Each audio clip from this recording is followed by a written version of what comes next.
আসসালামু আলাইকুম ওয়া রাহমাতুল্লাহি ওয়া বারাকাতুহু। আলহামদুলিল্লাহি রাব্বিল আলামিন ওয়াসসালাতু ওয়াসসালামু আলা রাসূলিহি ওয়া আলা আলিহি ওয়া সাহবিহি আজমাইন। আম্মা বা'দ। সুপ্রিয় দর্শক, আজকের আপনাদের সম্মুখে একটি গুরুত্বপূর্ণ বিষয় নিয়ে আমি আলোকপাত করব, আর তা হলো রমাদান মাসের কিছু আমাল কেন্দ্রিক। আমরা প্রত্যেকে জানি যে রমাদান মাসের একটি গুরুত্বপূর্ণ আমাল হলো তারাবির সালাত। এই সালাতের বিষয়ে রাসূলুল্লাহ সাল্লাল্লাহু আলাইহি ওয়াসাল্লাম তিনি বলছেন, সহিহ বুখারী 38 নম্বর হাদিস, আবু হুরায়রা রাদিয়াল্লাহু আনহু তিনি বলছেন, রাসূল সাল্লাল্লাহু আলাইহি ওয়াসাল্লাম তিনি বলেছেন, মান কামা রমাদানা ঈমানান ওয়া ইহতিসাবান গুফিরা লাহু মা তাকাদ্দামা মিন যামবিহি।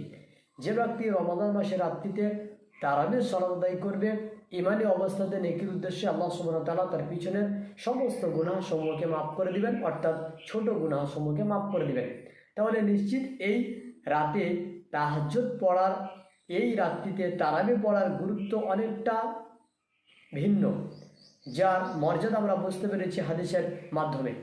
তবে আমরা এই রাতকে কেন্দ্র করে, এই রাতের সালাতকে কেন্দ্র করে অনেক ব্যক্তি রাকাতকে নিয়ে দ্বিধাদ্বন্দ্বের মধ্যে রয়েছে, রাকাতকে নিয়ে আমরা বিবাদের মধ্যে রয়েছি, রাকাতকে নিয়ে আমরা কোনো সময় এমন করে দিই যে মসজিদকে ভাগাভাগি করে দেওয়া হয়। আসলে আমরা বিষয়টি যদি লক্ষ্য করে দেখি, আজকের আমি আপনাদের সম্মুখে রাকাত নিয়ে কথা বলবো না। আজকে আমি যে বিষয় নিয়ে কথা বলবো তা হচ্ছে আমাদের তারাবির সালাত আসলে কি সঠিক পদ্ধতিতে আদায় হয়, এটা আমি আলোচনা করতে চাই। রাকাতের বিষয়টি এখন আমি রেখেই দিলাম। এখন আমরা রাকাত কম পড়ি কিংবা বেশি পড়ি, বিষয়টি সেটি নয়। মূল বিষয় হলো যে আপনার সলাৎটা হচ্ছে কিনা সেটা আগে আমাদের দেখার বিষয়। আর সলাৎ হচ্ছে কিনা তা আমরা কিভাবে বুঝবো? সলাতের বিষয়টি যদি আমরা লক্ষ্য করি, সলাৎকে যদি আমরা ভালো করে দেখি যে আমরা তারাবির সলাৎ আদায় করি কিভাবে, আমাদের সলাতের মধ্যে তাড়াতাড়ি হয় তারাবির নামে, অর্থাৎ না রুকু ঠিক আছে, না সাজদা ঠিক আছে, না কেরাত ঠিক আছে, কিছুই ঠিক নেই। অথচ আমরা এই ব্যক্তিরাই সময়কে নিয়ে রাকাত গণনা করি, অর্থাৎ এত সময়ের মধ্যে এত রাকাত আমাকে আদায় করতে হবে। এটি কি আসলে ইবাদত হলো? না। প্রত্যেক ইবাদত রাসূলুল্লাহ সাল্লাল্লাহু আলাইহি ওয়াসাল্লাম যেভাবে বলেছেন ওইভাবে আমাদেরকে আদায় করতে হবে। কাজে আজকের আমরা তারাবির রাকাত সংখ্যা নয়, তারাবির পদ্ধতি নিয়ে আলোচনা করতে চাই, যে এই পদ্ধতিতে যদি আমরা সালাত আদায় করি, বর্তমানে আমরা যেভাবে আদায় করছি তারাবির সালাত, তা আসলে কি হাদিসের দৃষ্টিতে সঠিক রয়েছে? রাকাত নিয়ে মানুষের মধ্যে ভিন্ন মত থাকলেও কিন্তু যে বিষয়ে কোনো ভিন্ন মত নেই, যে বিষয়ে কোনো ব্যক্তি ভিন্ন মত পোষণ করবেনই না, সেই বিষয়ে আজকে কথা বলতে চাই যে আপনার তারাবির সালাত আদায় হচ্ছে কিনা হাদিসের দৃষ্টিতে। চলুন দেখি। সহিহ বুখারীর মধ্যে উল্লেখ করা হয়েছে 757 নম্বর হাদিস। হাদিসটি বর্ণনা করছেন আবু হুরায়রা রাদিয়াল্লাহু আনহু। তিনি বলছেন, আন্না রাসূলুল্লাহ সাল্লাল্লাহু আলাইহি ওয়াসাল্লাম দাখালা মসজিদা। রাসূলুল্লাহ সাল্লাল্লাহু আলাইহি ওয়াসাল্লাম তিনি মসজিদে প্রবেশ করলেন। ফাদাখালা রাজুলুন, একজন ব্যক্তি এমত অবস্থায় মসজিদে প্রবেশ করলেন। ফাসাল্লা, ওই ব্যক্তি সালাত আদায় করলেন। ফাসাল্লামা আলা নবী সাল্লাল্লাহু আলাইহি ওয়াসাল্লাম, ওই ব্যক্তি রাসূলুল্লাহ সাল্লাল্লাহু আলাইহি ওয়াসাল্লামকে সালাম প্রদান করলেন। ফারাদ্দা, রাসূল সাল্লাল্লাহু আলাইহি ওয়াসাল্লাম তার সালামের উত্তর দিলেন। ফাকালা, এরপর আল্লাহর নবী সাল্লাল্লাহু আলাইহি ওয়াসাল্লাম তিনি বললেন, ইরজি ফাসাল্লি, তুমি ফিরে যাও, সালাত আদায় করো। ফা ইন্নাকা লাম তুসাল্লি, কেননা তুমি সালাত আদায় করনি। অথচ হাদিসের ভাষা রাসূল সাল্লাল্লাহু আলাইহি ওয়াসাল্লাম এই হাদিসে উল্লেখ করছেন, সেই ব্যক্তিকে আল্লাহ রাসূল বলছেন তুমি সালাত আদায় করনি, আবার সালাত আদায় করো। অথচ আগের বাক্যে উল্লেখ করা হয়েছে ওই ব্যক্তি মসজিদে প্রবেশ করে সালাত আদায় করে অতঃপর রাসূল সাল্লাল্লাহু আলাইহি ওয়াসাল্লামকে সালাম দিলেন এবং আল্লাহ রাসূল সালামের উত্তর দিলেন। এরপরে ফারাজা, ওই ব্যক্তি ফিরে গেলেন। ফাইসাল্লি কামা সাল্লা, যেমন সালাত আদায় করেছিল ওই ব্যক্তি তেমন সালাত আদায় করলেন আবার। সুম্মা জা, তারপর আল্লাহ নবী সাল্লাল্লাহু আলাইহি ওয়াসাল্লামের নিকটে ফিরে আসলেন। ফাসাল্লামা আলা নবী সাল্লাল্লাহু আলাইহি ওয়াসাল্লাম, রাসূলুল্লাহ সাল্লাল্লাহু আলাইহি ওয়াসাল্লামকে সালাম প্রদান করলেন। ফাকাল, আল্লাহ নবী সাল্লাল্লাহু আলাইহি ওয়াসাল্লাম তিনি বলছেন, ইরজি, তুমি ফিরে যাও। ফাসাল্লি, তুমি সালাত আদায় করো। ফা ইন্নাকা লাম তুসাল্লি, কেননা তুমি সালাত আদায় করনি। সালাসান, আল্লাহ নবী সাল্লাল্লাহু আলাইহি ওয়াসাল্লাম তাকে এইভাবে 3 বার ফেরত দিলেন, 3 বার আবার সালাত আদায় করার জন্য আদেশ করলেন। উক্ত হাদিস আমাদের নিকটে এটাই এতক্ষণ পর্যন্ত বুঝে আসলো যে ওই ব্যক্তি সালাত আদায় করার পরেও রাসূল সাল্লাল্লাহু আলাইহি ওয়াসাল্লাম তাকে বারবার বলছেন যে তোমার সালাত হয়নি, তুমি আবার সালাত আদায় করো। কেন? ফকল, তখন ওই ব্যক্তি বলছেন, ওয়াল্লাযী বাআসাকা বিল হক, সেই সত্তার কসম আপনাকে যে সত্তা সত্য সহ প্রেরণ করেছেন, মা উহসিনু গায়রাহু, আমি এর থেকে উত্তম রূপে সলাৎ আদায় করতে জানি না, ফাআল্লিমনি, সুতরাং আপনি আমাকে সলাৎ শিক্ষা দেন।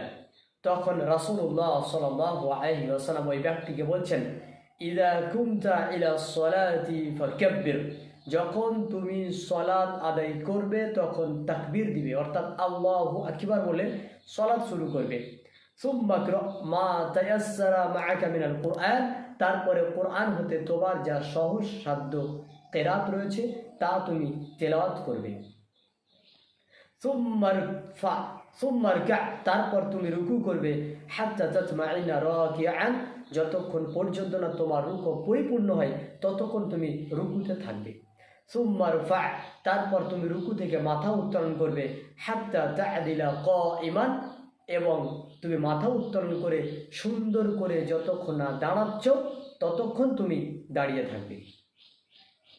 সুম্মাসজুদ, তারপর তুমি সাজদা করবে, হাত্তা তাতমাইন্না সাজিদান, যতক্ষণ না তোমার সাজদাটা সুন্দর রূপে পরিপূর্ণ রূপে আদায় হয়। সুম্মা রফা, তারপর রুকু থেকে মাথা সাজদা থেকে মাথা উত্তোলন করবে, হাত্তা তাতমাইন্না জালিসান, যতক্ষণ পর্যন্ত না তুমি সুন্দর করে বসো, অর্থাৎ সুন্দর করে তুমি বসবে দুই সাজদার মাঝে। অফ আল যালিক, এরপর তুমি বাকি কর্মগুলো করবে সলাতে, ফি সলাতিকা কুল্লিহা, তোমার সলাতের বাকি অংশে। উক্ত হাদিস আমাদেরকে যেটা বলে, আমাদের নিকটে যেটা প্রকাশ হয় হাদিস দ্বারাতে, তা হলো রাসূল সাল্লাল্লাহু আলাইহি ওয়াসাল্লাম ওই ব্যক্তিকে বললেন রুকু সুন্দর করে আদায় করতে হবে, রুকু থেকে ওঠার পরে সুন্দর করে দাঁড়াতে হবে, অতঃপর সাজদায় গিয়ে সুন্দর রূপে সাজদা করতে হবে এবং সাজদা থেকে উঠে দুই সাজদার মাঝে সুন্দর করে বসতে হবে। এখানে যদি কোনো ব্যক্তি তা'দিল না করে, সুন্দর করে না দাঁড়ায়, সুন্দর করে না বসে, সুন্দর করে রুকু না করে, সুন্দর করে সাজদা না করে, তার সলাৎ আদায় হবে না। কেন? এগুলো হচ্ছে সলাতের রুকুন। আমাদের তারাবির সলাতের সঙ্গে এই হাদিসকে যদি আমরা একত্রিত করি, আমাদের তারাবির সলাত কি আদায় হয়? না রুকু ঠিক করে আমরা আদায় করি, না রুকু থেকে উঠে সুন্দর করে দাঁড়াই। রুকু থেকে দাঁড়ানো তো বহু দূরের কথা, সুবহানা রাব্বিয়াল আযীম আমরা সঠিক রূপে 3 বার বলতেও পারি না। এটা কি সলাত? এটা কি তারাবি? এটা কি আল্লাহর সঙ্গে আমরা খেলতামাশা করছি নাকি আমরা সলাত আদায় করছি? তাহলে এমনভাবে আমরা তাড়াহুড়ো করি কেন? হাদিসের এই বিষয়টি আমাদেরকে কি শিক্ষা দেয়? আমাদের সলাত আদায় হবে না যদি আমরা এরূপ তাড়াহুড়ো করে টাইমকে লক্ষ্য রেখে সলাত আদায় করতে যাই। আপনি কত রাকাত পড়ছেন এটা দেখার বিষয় নয়, আপনি সলাতের রুকুন ঠিকভাবে আদায় করছেন কিনা এটা দেখা আপনার জন্য জরুরি, শুধু জরুরি নয় আপনার জন্য ওয়াজিব। তাহলে আমরা বুঝলাম সলাতের রুকু সঠিক রূপে আদায় করতে হবে, সলাতের সেজদা সঠিক রূপে আদায় করতে হবে, নইলে আপনার সলাত হবে না। এরপরে দ্বিতীয় হাদিস দেখি, যা সহিহ বুখারীর মধ্যে উল্লেখ করা হয়েছে 818 নম্বর হাদিস। এই হাদিস বর্ণনা করছেন মালিক বিন হুয়াইরিস রাদিয়াল্লাহু আনহু। মালিক বিন হুয়াইরিস রাদিয়াল্লাহু আনহু তিনি বলছেন, আলা উনাব্বিউকুম, আমি কি তোমাদেরকে এই মর্মে সংবাদ দিব না, সলাত রাসূলিল্লাহ সাল্লাল্লাহু আলাইহি ওয়াসাল্লাম, রাসূলুল্লাহ সাল্লাল্লাহু আলাইহি ওয়াসাল্লামের সলাতের বিষয়ে। ক্বালা, এই হাদিসের রাবি উল্লেখ করছেন, ওয়াযাকা ফি গায়রি হিনা সলাতিন, এইটা হচ্ছে সলাতের একটা অন্য সময় ছিল যখন মালিক বিন হুয়াইরিস এই কথাটা বলেছিলেন। ফাকামা, মালিক বিন হুয়াইরিস রাদিয়াল্লাহু আনহু তিনি সলাতের জন্য দাঁড়ালেন। সুম্মা রাকা'a, তারপর তিনি রুকু করলেন। ফাকাব্বারা, তাকবীর সহ, অর্থাৎ তাকবীরের মাধ্যমে তিনি রুকুতে গেলেন। সুম্মা রাফা'a রাসাহু, রুকু থেকে তিনি মাথাকে উত্তোলন করলেন। ফাকামা হুনাইয়াতান, মাথা উত্তোলন করার পরে তিনি রুকু থেকে কিছুক্ষণ দাঁড়ালেন, মাথা উত্তোলন করে কিছুক্ষণ দাঁড়ালেন, ধীরে সুস্থে দাঁড়ালেন। সুম্মা সাজাদা, তারপরে তিনি সাজদায় গেলেন। সুম্মা রাফা'a রাসাহু হুনাইয়াতান, তারপরে সাজদা থেকে মাথাকে উঠিয়ে তিনি একটু ধীরে ধীরে বসলেন, দেরি করলেন। ফাসাল্লা, এভাবে তিনি কি করলেন? সলাত আদায় করলেন। এই হাদিস আমাদের নিকটে কি প্রমাণ করে? যে তিনি বলছেন আমি কি তোমাদেরকে রাসূল সাল্লাল্লাহু আলাইহি ওয়াসাল্লামের সলাতের বিষয়ে জানাবো না? তিনি বলছেন আল্লাহ নবী সাল্লাল্লাহু আলাইহি ওয়াসাল্লাম এইভাবে সালাত আদায় করতেন। কিভাবে? তিনি যখন রুকু করতেন, রুকু থেকে উঠে সুন্দর করে দাঁড়াতেন। যখন তিনি সাজদা করতেন, দুই সাজদার মাঝে সুন্দর করে বসতেন কিছুক্ষণ। এটা হচ্ছে রাসূলের সালাতের পদ্ধতি। তাহলে আপনি আমি তারাবির সালাত আদায় করার ক্ষেত্রে কি আমরা এই রূপ আদায় করি? এর পরের হাদিস আমরা লক্ষ্য করি, যা সহিহ বুখারীর মধ্যে উল্লেখ করা হয়েছে 823 নম্বর হাদিস। এই হাদিসটা বর্ণনা করেছেন মালিক বিন হুয়াইরিস রাদিয়াল্লাহু আনহু। তিনি বলছেন আন্নাহু রাআন নাবিয়্যা সাল্লাল্লাহু আলাইহি ওয়াসাল্লাম ইউসাল্লি, তিনি আল্লাহর নবী সাল্লাল্লাহু আলাইহি ওয়াসাল্লামকে দেখেছেন সালাত আদায় করতে।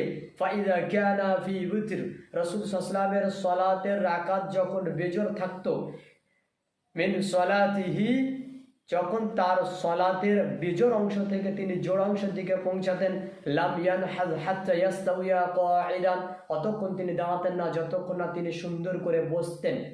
উক্ত হাদিস থেকে প্রমাণ হয় মুহাম্মদ সাল্লাল্লাহু আলাইহি ওয়াসাল্লাম যখন তিনি সলাত আদায় করতেন তখন তিনি বিজোড় রাকাত থেকে জোর রাকাতের জন্য যখন দাঁড়াতেন, সেজদা থেকে উঠে তিনি ডাইরেক্ট দাঁড়িয়ে যেতেন না, সরাসরি সেজদা থেকে উঠে দাঁড়িয়ে যেতেন না, কিয়ামে পৌঁছাতেন না যতক্ষণ পর্যন্ত না তিনি সাজদা থেকে উঠে সুন্দর করে বসতেন।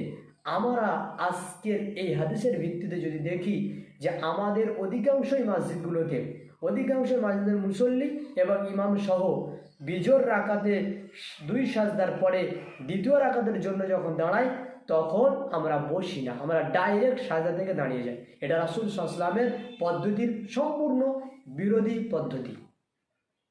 আর তারাবির সালাতের ক্ষেত্রে তো এই পদ্ধতি দেখাই যায় না, ডাইরেক্ট আল্লাহু আকবার বলেই দাঁড়িয়ে যাচ্ছে সাজদা থেকে, না, এটা রাসূল সাল্লাল্লাহু আলাইহি ওয়াসাল্লামের পদ্ধতির মধ্যে পড়ে না। এরপরে আমরা তৃতীয় হাদিস উল্লেখ করলাম, এরপরে আমরা পরবর্তী হাদিস উল্লেখ করি। এই হাদিসের মধ্যে রাসূলুল্লাহ সাল্লাল্লাহু আলাইহি ওয়াসাল্লাম তিনি বলছেন, এই হাদিসটি উল্লেখ করা হয়েছে 22,695 নম্বর হাদিস, মুসনাদে আহমদের মধ্যে উল্লেখ করা হয়েছে। সহিহ তারগিবের মধ্যে উল্লেখ করা হয়েছে 524 নম্বর হাদিস। হাদিসের বর্ণনাকারী আবু কাতাদা রাদিয়াল্লাহু আনহু তিনি বলছেন, আসওয়াউন নাস, মানুষের মধ্যে সবচেয়ে বদ চোর হচ্ছে ওই ব্যক্তি আল্লাযী ইয়াসরিকু মিন সালাতিহি, যে ব্যক্তি তার সালাতে চুরি করে। ফাকালু, সাহাবায়ে কিরাম প্রশ্ন করছেন, ইয়া রাসূলুল্লাহ, হে আল্লাহর রাসূল, কাইফা ইয়াসরিকু মিন সালাতিহি, মানুষ তার সালাতে কিভাবে চুরি করে? কল, তখন রাসূল সাল্লাল্লাহু আলাইহি ওয়াসাল্লাম বলছেন, লা ইউতিম্মু রুকুআহা ওয়ালা সুজুদাহা, যে ব্যক্তি তার সালাতে সুন্দর করে রুকু করে না, সাজদাকে পরিপূর্ণরূপে আদায় করে না, এই ব্যক্তি মূলত সালাত চোর। তাহলে এই সমস্ত হাদিস থেকে আমরা কি বুঝতে পারি? এটাই বুঝতে পারি যে আমাদের সলাতে ধীরে সুস্থে পড়তে হবে, আমাদের সলাতকে আদায় করতে হবে রুকু এবং সাজদাকে সুন্দর করে। আমাদের সলাতকে আদায় করার সময় প্রত্যেকটি সলাতের রুকুনগুলোকে সঠিকরূপে আদায় করা প্রয়োজন, সঠিকরূপে আদায় করা জরুরি এবং ওয়াজিবগুলোকে সঠিকরূপে আদায় করা জরুরি। রাকাতকে লক্ষ্য করে, সময়কে সামনে দাঁড় করিয়ে এভাবে তাড়াহুড়ো করে তারাবির সলাত আদায় করা বন্ধ করুন এবং রাকাত নিয়ে আমরা যেভাবে তোড়জোড় লাগিয়ে দিই, রাকাত থেকে দূরে রেখে একটু সলাতকে রাসূলের পদ্ধতিতে আদায় করার চেষ্টা করি, দেখবেন সমস্ত সমস্যা সমাধান হয়ে যাবে। তখন রাকাত নিয়ে আর কেউ আমরা সমস্যা করতে আসবো না। কাজে আমরা রাসূলের পদ্ধতিতে সলাত আদায় করি, তারাবির সলাত যেন এইরূপ হয়, ধীরে সুস্থে হয়, তাহলে বুঝবো আমরা প্রত্যেকে রাসূল সাল্লাল্লাহু আলাইহি ওয়াসাল্লামের পদ্ধতিতে সলাত আদায় করছি।